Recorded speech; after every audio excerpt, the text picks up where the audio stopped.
is the I-24 News Desk. I'm Benita Levine, coming to you live from Tel Aviv. Breaking news: an apparent shooting in the southern West Bank settlement of Carmel just a short while ago. Details are still sketchy. Alerts were sent to residents on their phones by the Homefront Command, warning of a possible infiltration. Medics are on the scene. They are treating a man in his 20s. He was reportedly shot and wounded. His condition is described as moderate.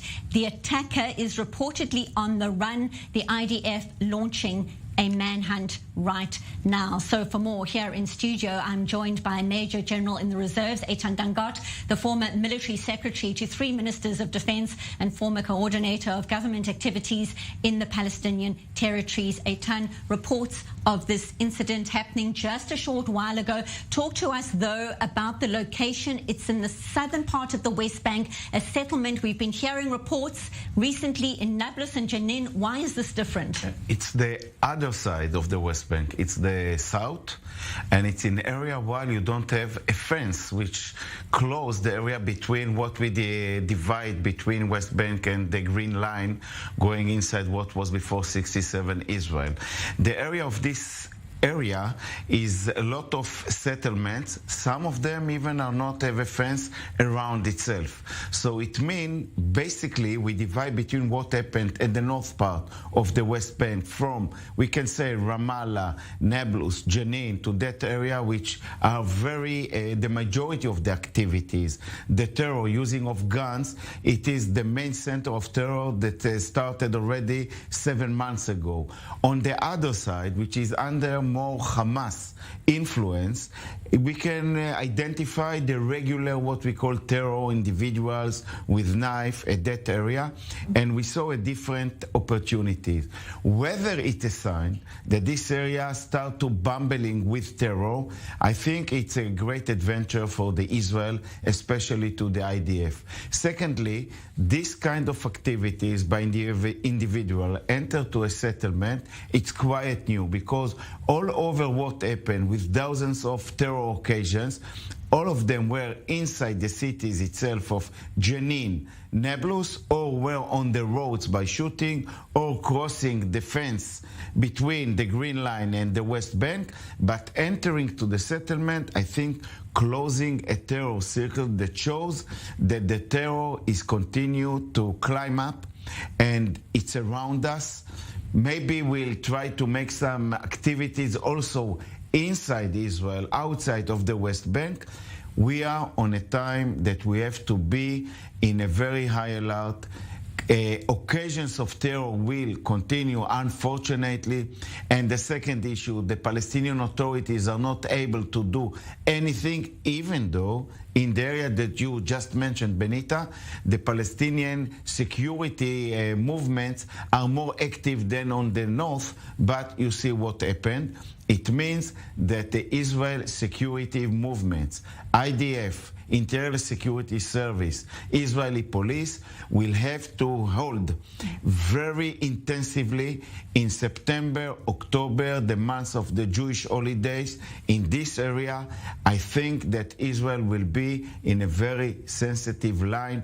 On one end, stop terror, but on the other end, it has to try to balance a little bit the situation of the Palestinian authorities in order to make this kind of going down with terror, coming to anarchy or something, it can work against us all over the area. So we have to balance and to make some steps also on the political policy as well to try to stop it and to delay what is going now.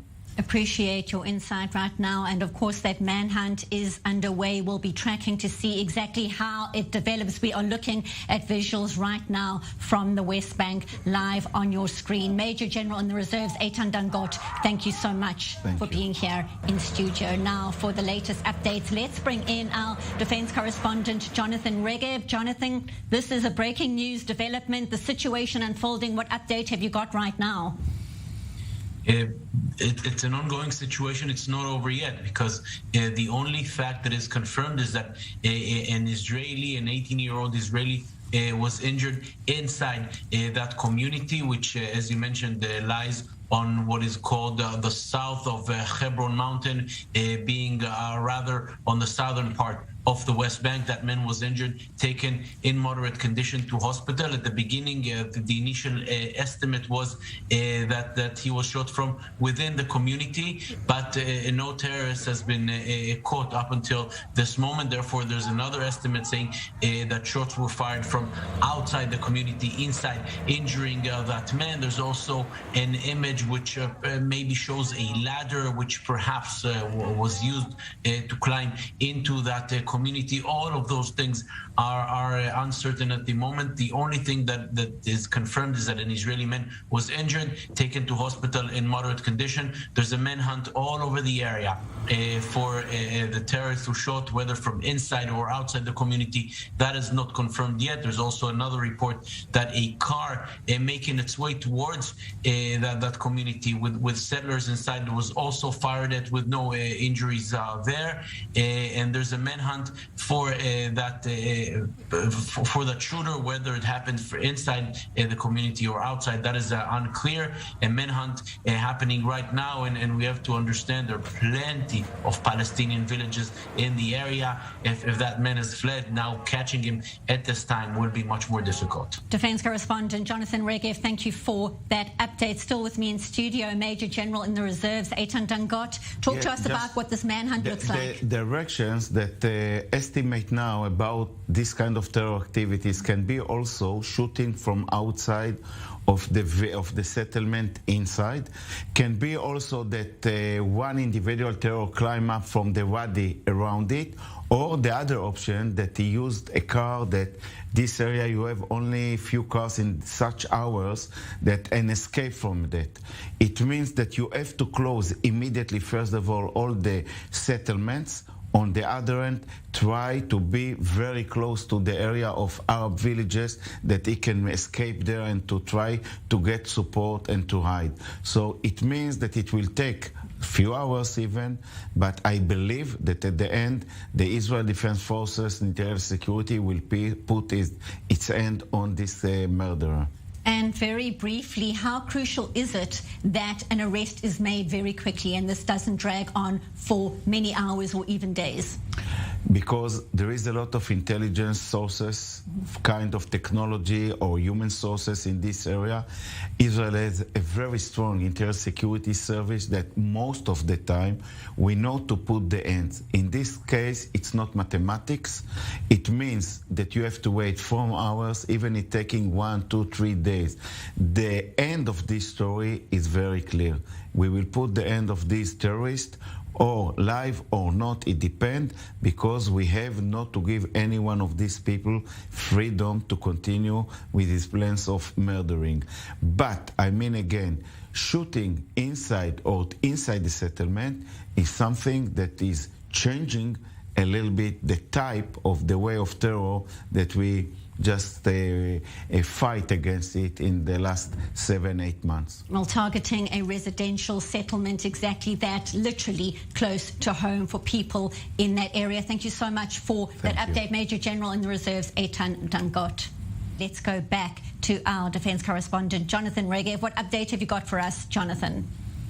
So, basically, forces in the area there are confirming at this time that the shots were fired from outside the community of Carmel. Apparently, there was no infiltration into the community. The shots fired from outside, injuring an 18-year-old man. He was taken to Soroka Hospital in the city of Beersheba in a moderate condition. The shots, again, shot from outside, and the terrorist was able to flee, most probably by car. There are many Palestinian villages in the area. Therefore, finding him now at this time, about 40-45 minutes after the incident, will be a much more difficult task, will be much more of an intelligence task, being nearly an hour after the incident. It can be far away. There are plenty of villages where he can hide. Finding that man will be a more difficult task. And of course, the worrying implication here, as you mentioned earlier in the show, this is an area which has been relatively quiet in the past few months. Certainly when we compare it to the northern West Bank, the cities of Nablus and Jenin, the area of Hebron, much more quiet. And now we're seeing that the violence has arrived there, meaning now basically we can speak of violence practically all over the West Bank. And very briefly, we don't have much time left, but Jonathan, that manhunt, who exactly is involved right now? Briefly, please. A lot of involvement, of course, of the army, but also of the Israeli security agency, the Shabak. Now it's an issue of intelligence, much more intelligence than physical evidence on the ground. Intelligence, maybe connection, maybe cell phone data. That's going to be the first step trying to apprehend this man.